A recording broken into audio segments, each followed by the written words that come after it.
আদ্দিন ফাউন্ডেশনের আয়োজনে 3 দিন ব্যাপী ঐতিহাসিক তাফসিরুল কোরআন মাহফিল হতে যাচ্ছে, যেটা গোটা বাংলাদেশের শ্রেষ্ঠতম তাফসির মাহফিল। গোটা বাংলাদেশে এত বড় আয়োজন ইতিপূর্বে এখনো হয় নাই। আলহামদুলিল্লাহ বলবেন না?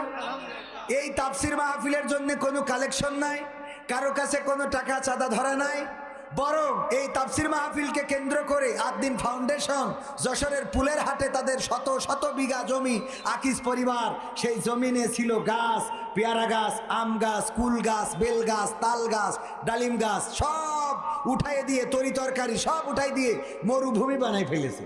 বালু ফেলে ফেলে মাঠ তৈরি করতেছে শত শত বিঘা। কারণ কি? কারণ প্রথম দিনে ওয়াজ করবেন হজরত মাওলানা আল্লামা মামুনুল হক সাহেব, সাথে থাকবে আব্দুল হাই মোহাম্মদ সাইফুল্লাহ। দ্বিতীয় দিন ওয়াজ করবেন মুফতি আমির হামজা সাহেব, সাথে থাকবে রফিকুল ইসলাম মাদানী। তৃতীয় দিন ওয়াজ করবেন ডক্টর